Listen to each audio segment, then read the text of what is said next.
Hello and welcome back to Long COVID MD. I'm Dr. Zeest Khan, and this episode is the March 2025 Long COVID Rundown. I'm going to tell you what happened this month in the podcast, what happened this month in my life, and what happened this month in Long COVID news. So let's get started. On the podcast this month, we had 3 amazing episodes. I hope that you have listened to all of them. If not, now you have a chance. We talked with Dr. Jean Storm, who is an internal medicine doctor who focuses on caring for people in long-term care. We talked about the prevalence and the presentation of long COVID in the elderly, and particularly those who live in long-term care facilities. Dr. Storm gave us really amazing insight into the way the healthcare structure is in long-term care facilities. They are medical institutions that we don't often think about, and the residents are particularly vulnerable to infection. Unfortunately, she and a growing number of people are very concerned that long COVID is being overlooked in this population and might lead to some really unfortunate outcomes when it is ignored. Even if you don't have a loved one in a long-term care facility, you will benefit from the insights that Dr. Storm provided, because the healthcare system has corners, but it is one system, and the structural limitations in one corner may show up in another corner. In addition to that, for many of us who have loved ones who are aging or who are in long-term care facilities, Dr. Storm really taught us ways of advocating for these loved ones and empowered us to kind of do what's right for them. So check that episode out. I also got an opportunity this month to talk with Amy Mooney. She's an occupational therapist who's been on the program before. On this episode, we talked about sensory processing disorders that might develop after a COVID infection and sensory integration therapy that occupational therapists specialize in. So if you missed the episode, sensory processing disorders is basically a challenge to the way we understand inputs, external inputs and internal inputs. Like, how do I deal with sound around me? How do I deal with internal sensations, like the feeling of a vibration that I might not have noticed before? People who have autism or autism spectrum disorders and people who have traumatic brain injuries often experience sensory processing disorders and benefit from sensory integration therapy, which is a way of improving the discomfort that many people might feel from different sensations. After a COVID infection, some people develop sensory processing disorders or something that looks very similar to sensory processing disorder. So in our conversation, Amy shared more insights into what sensory processing is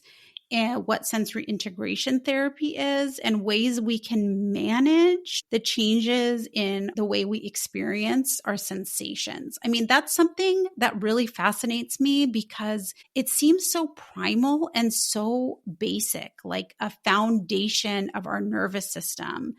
How do I hear something? How do I see something? How can I speak? And how does that change my ability to interact with my surroundings, with the people around me, with the objects around me? I mean, I never gave that much thought, but after I fell ill, I was amazed. Like, I could not tolerate sound. It was really hard for me to focus when I was seeing multiple things, especially when I was in a room where things were moving or people were moving. It made it very hard to focus. I had a lot of difficulty focusing on conversation, not only understanding what they were saying, but if there was anything louder than a whisper in the room, forget about it. I'm not going to be able to understand what you say at all. I'm still fascinated by this. And I think sensory integration therapy through occupational therapists or occupational medicine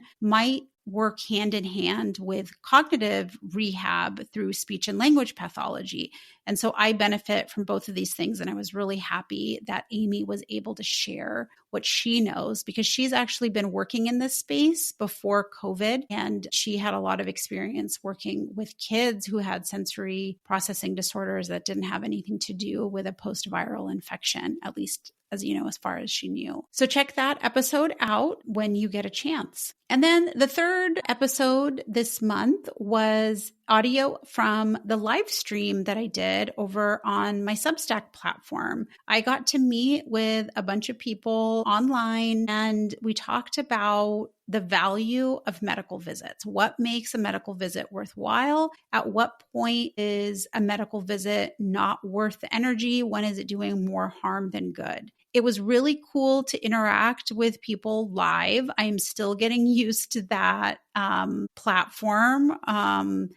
I'm not a streamer. This is like a whole new world for me. So it was really cool to chat with people. I answered questions that people had sent me beforehand, and people were asking during the live stream as well. And this topic had like a lot of personal value for me because I was experiencing burdensome medical visits this month. I had a string of recurring appointments, and I had several appointments that were really heavy lifts. Like they required a lot of travel, and I even had a procedure done, which I will talk to you about in the future. And so there was a lot of recovery time needed with all of those, and I didn't always give myself adequate time in between visits. Sometimes it's just not possible. Like some of these appointments, one in particular, it took a really long time to schedule, and I scheduled way out. I made accommodations,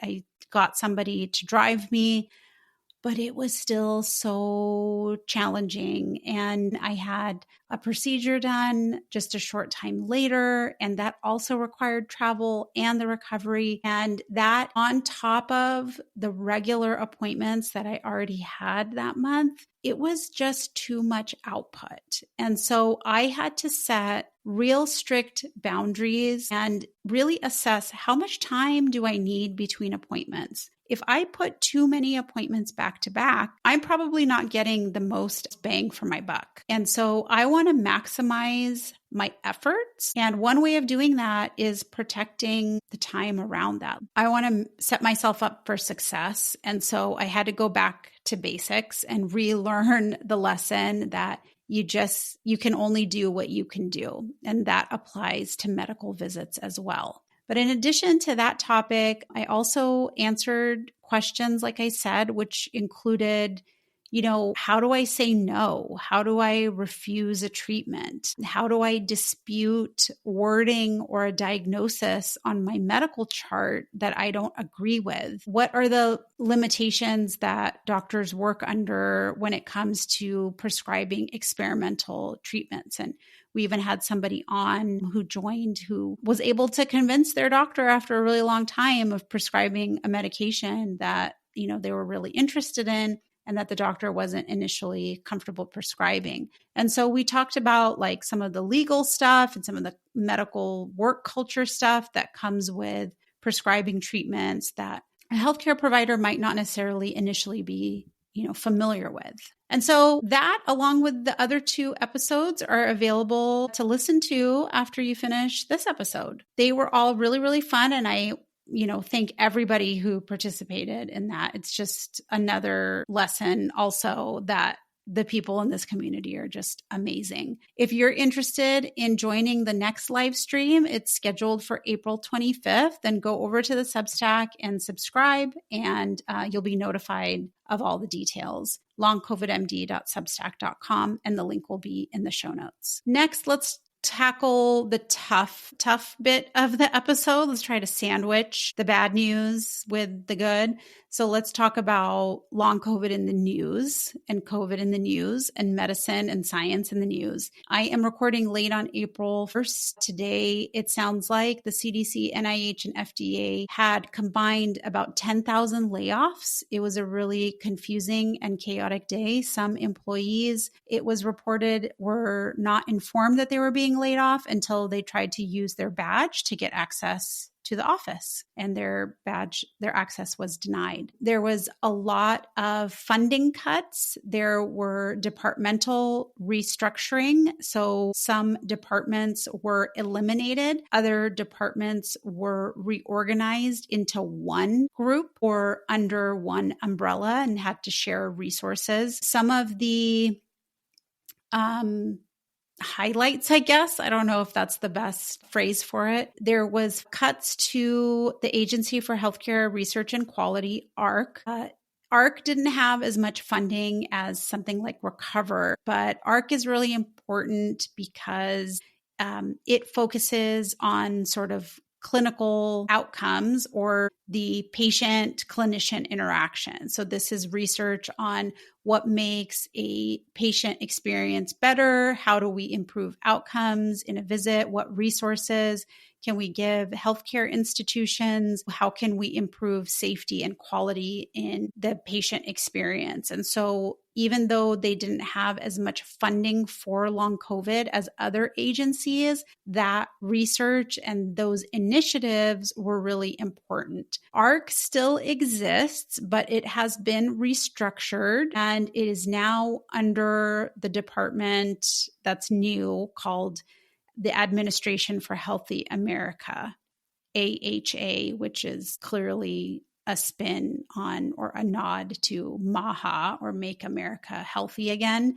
which is the banner slogan for RFK Jr., who is the current head of the Department of Health and Human Services. RECOVER funding was also hit last week. The National Institutes of Health terminated about 45 grants within RECOVER, which focused on research of pathobiology of long COVID. So a lot of this is like basic foundational research. The grants were awarded in 2022 and 2023, and they were suddenly revoked. This is research that was focused on things like what is post-exertional malaise? Do viral reservoirs exist? What is the vascular dysfunction that presents after COVID, and particularly in people with long COVID? Do viruses get reactivated after something like a COVID infection? Did Epstein-Barr, was it latent and now reactivated? What is the link between COVID and diabetes?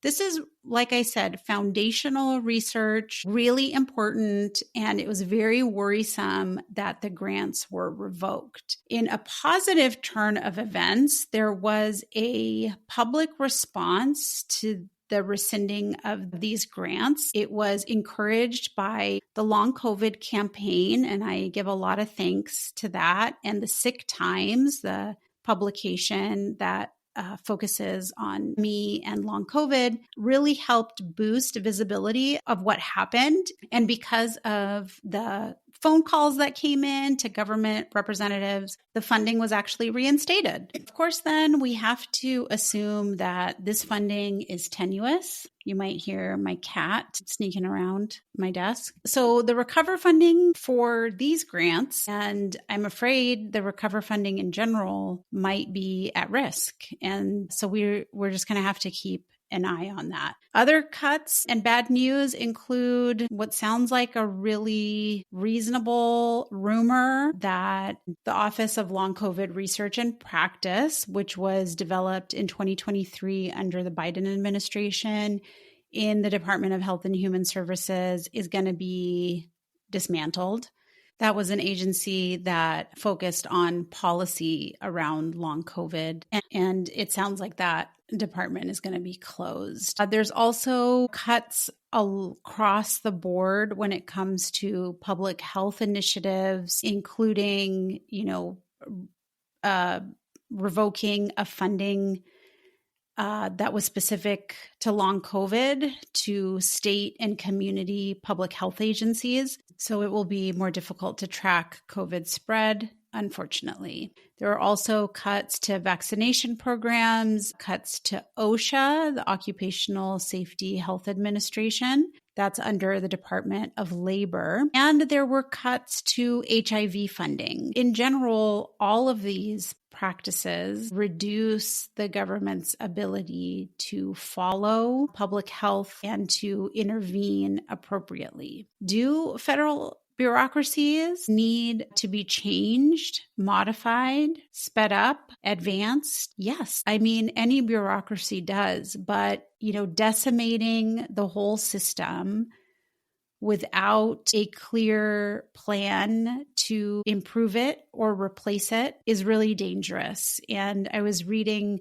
the HHS's statement on these cuts, and, they quote really sort of half-truths of cost cutting without doing any public health damage. And neither one of those things are true. We are likely to cause public health damage. And also, these are not cost-cutting measures.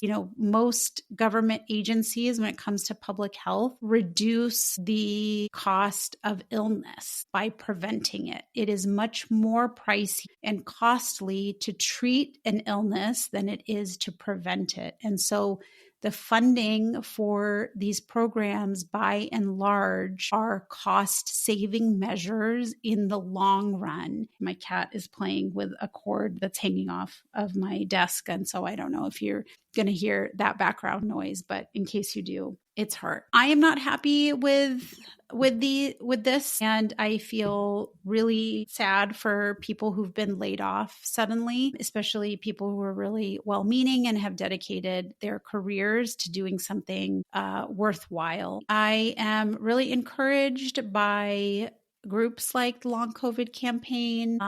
I will continue to support them and the Sick Times for improving awareness of these issues, particularly in Washington. They're doing a lot of heavy lifting, and I appreciate that. I am very pleased that some people in the long COVID space are attempting to work with the heads of the HHS, NIH, and CDC. I don't feel super optimistic that they are going to have the long COVID in top of mind. And I think we're going to see more of an emphasis that chronic conditions, including long COVID, are due to personal choice, and that we have to focus on personal choice. It is more important now than ever that you focus on your health and the options that are available to you to take inventory of what resources you have and advocate for yourself or your loved one as best as you can. It should be a priority for us to remain optimistic and focused, to utilize the resources that are available within this continues to be powerful healthcare system. It is going to take a very long time, even in the best of circumstances, to find a cure for long COVID. It's going to take longer now. That does not mean that you cannot find relief. And that's what this platform has always been about. I have made so much recovery by utilizing what I do have available to me and the research that we have that supports the use of so many treatments for particular symptoms and syndromes that are associated with long COVID or might present in people with long COVID. So keep doing what you are doing, stay informed, stay vigilant, and now more than ever, stay in community, connect with one another, and learn from one another, support one another, and tune out those voices that might drag you down. We have to rely on one another now more than ever, and I will stop repeating myself here. So that was the long COVID in the news. Not all of it. All of it is not great, but let's move to news in my life. So this month we had a lot of illness in our home. My kids are going to school and coming back sick, and they're staying home. And as soon as they go back, they get sick again. It has been really, really challenging to, have any sort of infection control. It's been a thorn in my side. I have tried to intervene at the school. I've tried to encourage good habits in the classrooms, but the infrastructure and the limitations that the school system has is really sad. I think we're coming out of it now. Fingers crossed that it stays that way for a while. Ramadan recently ended. It is the Muslim month in which we fast from sunrise to sunset, so no food and water. We just celebrated Eid, which is the holiday that celebrates the end of Ramadan. And we usually celebrate by gathering together, having a prayer service, getting super dressed up in our absolute finest. It's really fun to go to an Eid service because you see people looking beautiful, wearing clothes from all around the world. I just love it. So a lot of, being together and celebrating. This is my version of Christmas that comes with the stress and some of the emotional baggage of holidays, which brings up the grief of illness and how that impacts the way we celebrate our holidays. And of course, if you're a parent, it also brings up grief around how I'm passing down traditions to my kids, and am I doing enough to celebrate these important holidays in the way they should be celebrated or respected, I guess. Ramadan sounds like a really tough month, and it is.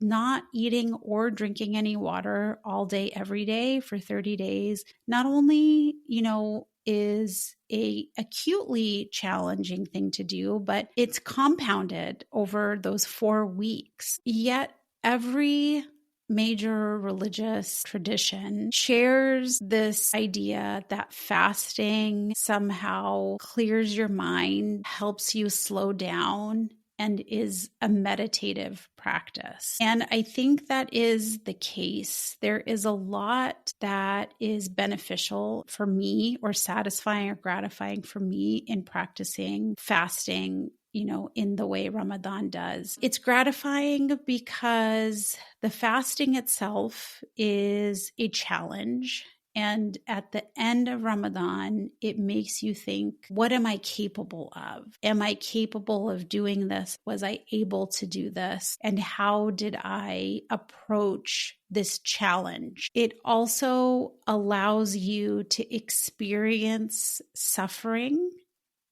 in a way that you can't understand by hearing about it. Relieving your hunger and relieving your thirst with others who are also hungry and thirsty is a really intimate and powerful experience. Experiencing and having to develop patience and self-discipline is challenging, but also really gratifying at the end of it. And in our tradition, if you are ill, you don't fast. That is an accommodation that is offered. It is an accommodation that makes complete sense. It is an accommodation that is logical. And yet, it can be really hard to accept, because you have to then accept that you have an illness. It can also be hard to accept socially, because others in your community are fasting and you are visibly not. So there is this struggle of being visibly weak, I guess, visibly different, and not participating in something that is expected because everybody else seems to be doing it. So you can hear the similarities of my experience with Ramadan and just living as a newly disabled person in society. It can be really hard for us to admit we're ill. It can be really hard for us to request accommodations. It can feel embarrassing and shame-inducing to visibly show your disability with accommodations. The accommodation gave it away, right? So for me, Ramadan brought up a lot of grief and a lot of thinking. And as you probably know, when you think a little bit too much, it can kind of leave you feeling tired and sometimes a little sad. And so the ways we practiced Ramadan in our household wasn't the way I grew up practicing Ramadan. I'm not particularly religious, but I do think that these traditions are comforting and helpful, and they are ones that I want to pass down to my kids and do as a family. But it looked different for us this year. When you ask that question of what am I capable of, like we weren't capable of a lot this month. We were capable of very little this month. And that can be pretty tough to accept, and it can be really disappointing. But it also is a time like it is for you, maybe around Christmas or Thanksgiving or coming up Easter, of what is valuable about this celebration, that what is most important about it that I want to keep doing, and how can I do that? The truth of the matter is the way you celebrated holidays as a kid is not going to be necessarily the same as the way you celebrate holidays as an adult, even if you are completely healthy. Times change, circumstances change. What is the most important things to you to mark for that holiday? For us on Eid, I had spent a bit of energy like getting clothes for all of us. We all looked great. We did henna. I took my daughter and her friend to a community friend who was doing henna and got that done. We saw family, we ate, and then we relaxed. And we all needed it. We relaxed and we enjoyed our holiday. The kids stayed in our Pakistani clothes for much longer than I was expecting them to. They wanted to stay in it. I took them out to, get treats, and they were, happy to be seen in their ancestral clothes, and people were commenting how nice they looked. And it was great because that was something that was really hard for me to do growing up. And I'm so happy that they were able to access that. So if you are celebrating a holiday, I don't need to give you advice. I'll just share what I did, and that is remembering what is most important, remembering why I am doing what I am doing, what I want to lead my life as, even if that is value-based and not action-based. Okay, I want to end by talking about what's making me happy. I have listened to another podcast, and at the end of their weekly episodes, each one of the hosts says one thing that's making them happy that month. And for that podcast, it's usually like some music or film or TV related. I'm going to share a few things with you this week. First is a Washington Post article that was published recently and written by Michael Lewis that centers on the amazing Heather Stone. I encourage all of you to read it or have someone read it to you. Heather Stone works for the FDA, and she helped develop a platform called CureID. I've talked about it on this podcast multiple times. CureID is a platform where people with rare illnesses and long COVID, which is not as rare, can upload their experience with treatments for that rare condition. And people who are experiencing that rare condition or are caring for someone with that rare condition can look through CureID's database to look for ideas for treatment. Michael Lewis weaves this incredible story of several characters and links together the importance of a platform like this. Rare diseases are not researched well nor quickly because there are just not enough people with them to be in one research trial. Also, journals don't often publish case reports because they're not considered as valid as, larger scale studies. So how, if you have successfully treated somebody with one disease, how can you share that information with others? Cure ID is a potential answer. Cure ID has a section dedicated to long COVID where you can upload your experience with treatments and also access anonymized information from other people who had particular symptoms and used particular treatments for that. So please read the article. Heather Stone, like so many other career bureaucrats or government employees, has really dedicated her life to helping others and has chosen federal agency as a way to do that. And I think there are many, many federal employees who feel the same dedication. They could be paid a lot more working somewhere else, and they choose to work with the government for the benefit of Americans. So that's a Washington Post article by Michael Stone that was published on March 13th called The Free Living Bureaucrat, Michael Lewis on Heather Stone of the Food and Drug Administration.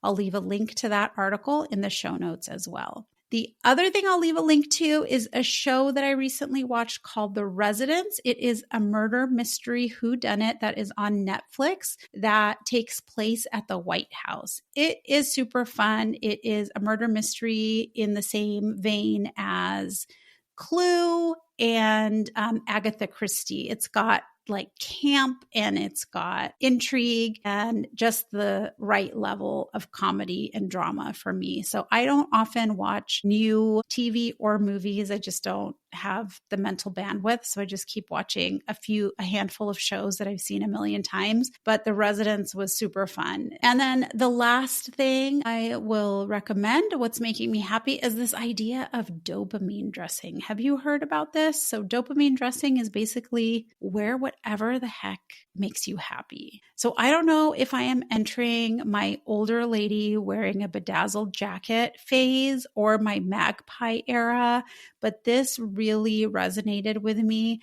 I spend a lot of time at home and I seem to be wearing things that resemble pajamas a lot. And I basically wear the same thing on repeat, or the same handful of things on repeat. And lately I've just been like digging through my jewelry drawers and wearing something shiny, even if I'm not leaving the house, putting on a colorful shirt that I haven't worn in ages. I have a closet full of clothes that I just don't get to wear. So I might do a whole separate episode on self-image, vanity, how we deal with changes in our face and body after a condition like this, because I'm not too proud to say I have some vanity and I am sad that my body has changed in the way that it has. So dopamine dressing has been a fun little way to still play with fashion and adorn myself, even if I'm staying at home. So that's it for this month's long COVID rundown. I hope that you enjoyed it. What is making you happy this month? What is going on in your life? What's your long COVID monthly rundown? Let me know. Email me at longcovidmd@gmail.com. If you haven't yet, join the Substack. You can subscribe for free over at longcovidmd.substack.com. It is not obligated, but if you feel like it, you can buy me a coffee. I'll leave the link below in the show notes as well. I hope you're feeling well, and until next time, bye for now.